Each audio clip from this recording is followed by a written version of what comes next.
안녕하십니까, 김정수 변호사입니다.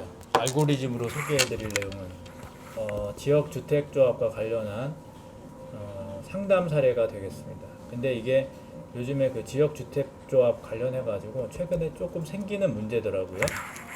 보통 이제 공사가 다 되면 지역주택조합은 별 문제가 없을 거라고 생각했는데 마지막 복병이 기다리고 있었습니다. 그 내용을 소개해 드릴 텐데 뭐냐 하면은 그 입주 직전에 조합원 자격이 없다고 하면서 일반 분양을 받아라 라고 하는 경우가 최근에 왕왕 있습니다. 그래서 이제 상담 사례는 그 A씨가 지역 주택조합에 가입한 후 8년의 인고의 시간을 거치고 입주를 이제 기다릴 즈음 그 8년이란 시간을 기다리다 보니까 살 곳을 원룸형 도시형 생활주택을 구입해서 살게 됐습니다. 근데 이게 A씨는 이게 무주택 요건 그 상실 사유인지를 모르고 있었어요. 그런데 조합 측에서 A씨에게 A씨를 비롯한 28명 가량이 조합원 자격을 상실하였으므로 조합원으로 분양이 되지 않으니까 임의 분양 대상자로서 그 조합원 분양가보다 약 1억 5천만 원을 더 내야 아파트를 갖출 수 있다라고 통보를 했습니다. 근데 이런 사례가 요즘 왕왕 있는데요. 그게 이제 최근에 어떤 사건 때문입니다. 기사를 보시면 매일경제 2020년 12월 7일 기사인데요. 이게 부적격 조합원 모집을 묵인한 지역주택조합장들에게 그 형사 판결이 선고된 사안인데 이게 뭐냐면 조합원으로서 자격이 없는 사람을 조합원 분양으로 처리를 한 것에 대해서 선고가 된 판결입니다.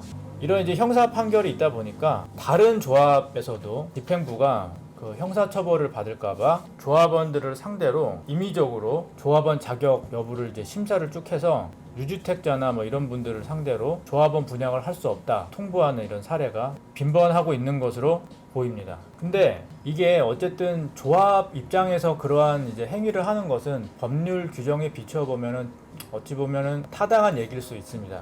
근데 A씨와 같이 그 본인이 무주택 상실 요건인지 모르고 잠시 기거를 위해서 이제 주택을 구입하면서 그렇게 된 이제 분들은 8년이라는 인고의 시간을 기다린 거에 비하면은 청천벽력과 같은 소식이 될 수 있겠죠. 좀 구체적 타당성을 검토해 본다면 형평에 좀 어긋나는 일이 아닌가. 갑자기 1억 5천만 원을 더 내야 내가 입주를 하게 된다니. 그래서 이런 경우 좀 어떻게 대처를 하면 좋을 것인가에 대한 간단한 좀 팁을 좀 드려보겠습니다. 일단 갑작스러운 이제 조합원 자격 상실을 이유로 한 이러한 이제 조합 측의 통보를 받을 수 있는 경우는 제가 봤을 때 한 3가지 정도가 될 수 있을 것 같습니다. 첫 번째는 조합 측에서 애초부터 가입 시부터 조합업 자격이 없지만 괜찮다, 편법으로 어떻게 가입할 수 있다라고 유도를 해서 가입을 한 경우입니다. 근데 이런 경우는 사실은 애초에 걸러졌어야 될 분들인데 조합이 이제 좀 제대로 걸러내지 못한 경우가 되겠죠. 또는 조합 가입 후 조합원 자격 상실을 알면서 조합 측에서 이거를 모를 것이다 생각하고 주택 등을 취득해서 조합원 자격이 상실된 경우가 있을 수 있을 것 같습니다. 그리고 세 번째로 아까 봤던 A씨와 같이 조합을 가입한 뒤에 법률상의 어떤 부지로 고의가 아니게 조합원 자격이 상실된 경우가 있을 수 있을 것 같아요. 그래서 앞서 제일 먼저 말씀드렸던 무자격자이나 조합 가입 당시에 조합 측에서 괜찮다, 편법이 있다 이렇게 해서 가입을 유도한 경우는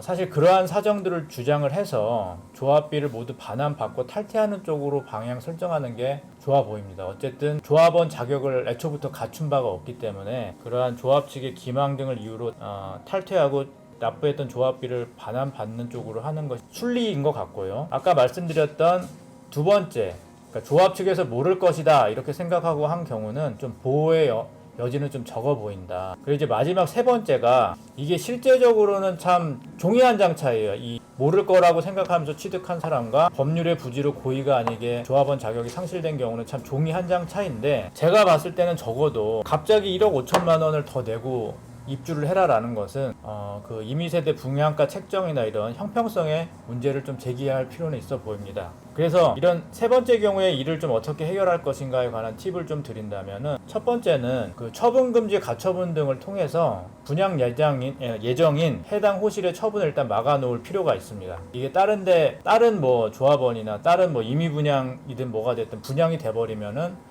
결국 이제 본인이 입주를 못하게 되는 것이니까. 두 번째로는 이제 조합원 자격 상실은 좀 변론으로 하더라도 그 조합원 자격의 검증에 관한 조합 측의 과실 혹은 부주의를 좀 문제 삼을 필요는 있을 것 같습니다. 예를 들면은 그럼 진즉에 그런 것들을 조사를 해서 진즉에 내가 조합원 자격이 뭐 상실됐다거나 어떻다라는 걸 알려줘야지, 입주 직전에 가서 이렇게 일방적으로 통보를 하고 1억 5천만 원을 더 내라고 하는 것은 부당하다라는 것을 좀 증명할 필요가 있을 것 같아요. 그래서 이러한 부분은 규약이나 가입 계약 혹은 이제 민법상 신의 측의 국면으로 접근이 좀 필요할 것 같습니다. 그리고 세 번째의 경우에 임의 분양을 받아야 되는 상황이 된다 하더라도 과도한 분양가 책정은 문제 삼을 필요가 있습니다. 설령 감정가가 그 제시한 임의 분양가 유사하더라도 8년을 거의 조합원의 자격을 가지고 기다렸던 사람에게 일거의 그 조합원 분양가보다 훨씬 높은 가격을 책정해서 부담하라라고 하는 것은 제 법적 관념에서 보면은 좀 상당히 부당해 보이는 측면이 있습니다.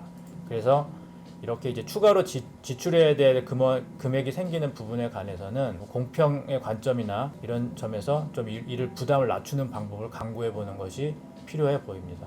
아무튼 최근에 이러한 사례들이 조금 자주 생기고 있어서 대응할 수 있는 팁을 제가 한번 정리를 해 보았고요. 지역주택조합 관련된 내용들 많이 다루고 있으니까 궁금하신 부분이 있으면 블로그를 참조해 주시고 추가 문의를 주시면 감사하겠습니다. 오늘 이 내용은 여기까지 마치겠습니다. 감사합니다.